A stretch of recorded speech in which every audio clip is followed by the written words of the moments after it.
नमस्कार पेडकर, आपण आहोत आता राजापूर येथे। दर 3 वर्षाने आपण गंगा येतो। हा तर निसर्गाचा चमत्कार आहे। माझ्या वरच्या बाजूला जर पाहिलं तर 13 कुंड आहेत आणि हा 4था मोठा कुंड आहे। परंतु अशा अनिश्चितीच्या काळात इथं गंगा उगम पावते आणि हा पाण्याची जर पातळी पाहिली तरी एक सेम पातळी राहत असते। आणि त्याचं साधारणतः याचं बांधकाम इथे जे पुजारी आहेत ते सांगतात 11व्या शतकात झालेलं आहे आणि 11व्या शतकापासून याचं आश्चर्य आहे। बऱ्याच जणांनी शास्त्रज्ञांनी याचा शोध लावण्याचा प्रयत्न केला परंतु आजपर्यंत काही शोध लागला नाही। कारण दर 3 वर्षांनी ही गंगा इथं प्रकट होते। ती कशा प्रकारे होते तर इथले जे पुजारी बाबा आहेत त्यांच्याशीच आपण बोलणार आहोत। बाबा काय नक्की चमत्कार आहे यामागं? 14 कुंडांमध्ये पाण्याचं प्रगटीकरण होणं म्हणजे काय नाही। 14 कुंड तुला अचानक झाल्याचं येतात कुंड सुचतात। 14 कुंडांमध्ये देशाच्या प्रमुख नद्यांचं पाणी तिथे मानलं जातं। त्यातल्या पाण्याचे घटक त्यातल्या पाण्याचे कंटेन तिथे येतच मानलं जातं। ते त्याला 14 कुंडाच्या देशाची नावं दिली आहेत। तर त्या टेम्परेचर लेवल ते त्याची वेगळी आहे। 11व्या शतकाचं कुंडांचं बांधकाम आहे। जो काळागर आहे दुसरं जे पश्चिम महाराष्ट्रात मिळतो, कोकणात मिळते आमच्या सगळं लाल शिला त्याकडे काही महाराष्ट्र घराने होऊन गेली। त्याचा शिलाहार घडला एका राजाने 11व्या शतकात बांधकाम केलेलं आहे। तसं उन्हाळी जास्त आले पावसात कमी आले ते पाणी कित्येक वर्षी नदी नाशिक नदी व्यक्त होते। त्या लालच्या आहे 4 महिने 4 वेगवेगळे पाणी आहे कधीही खराब नाही। आता गंगा येतो निश्चित काळामध्ये आणि अनिश्चिततेने भरलेला आहे। 11व्या शतकाच्या नंतर 9 वर्षी भाजी स्पष्ट देखील म्हणजे 1800 आलेलीच नाही तसे गायब 1801 ते 37 दरवर्षी त्यांनी 2011पासून गंगा दरवर्षी येत आहे। काही वेळासाठी सुद्धा एका संकटांबरोबर नवीन गेली ते सांगत होते की याच्या निश्चित काळात यावं निश्चितपणे बनवलं।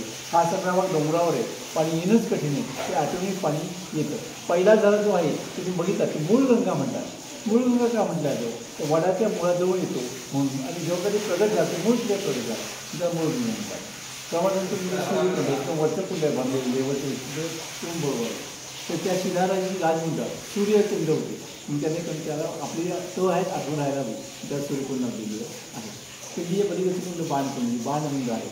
मुंबईजवळ जी बाणगंगा आहे ती इतकं केलं होतं। तिकडे पाहिलं होतं तर यमुनेचं पाणी येतं महत्त्वाचं गोष्ट काढून बघत यमुना बरेच असेल टुरिझम नोट गुप्त आहे की आपल्या ते प्रत्यक्ष दिसते।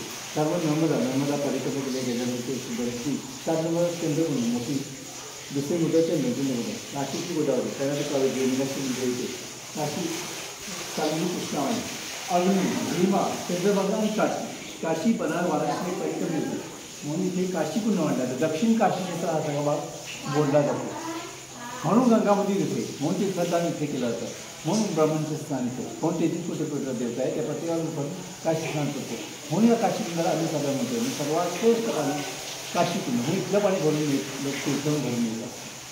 साधारणतः हे बघितलं तर 11व्या शतकात काम झाले परंतु आध्यात्मिकाच्या दृष्टीने ह्या गंगेकडे एक पापनिहार म्हणून पाहिलं तर म्हणजे काय नक्की आहे?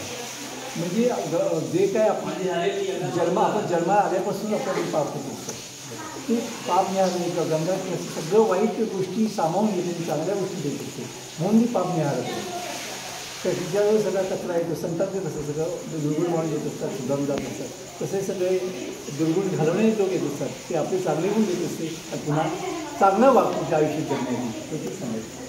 साधारणतः आपण कलियुगात जगत असताना पाप पुण्याची संकल्पना किती जणांना पटेल नाही पटेल परंतु नक्कीच की जिथे येऊन आपल्या मनातील जी वाईट वृत्ती आहे ती धुवून काढावी आणि पुढचं जीवन सार्थकी करावं हीच एक संकल्पना आहे। तर नक्की आपण एकदा तरी याला भेट द्या।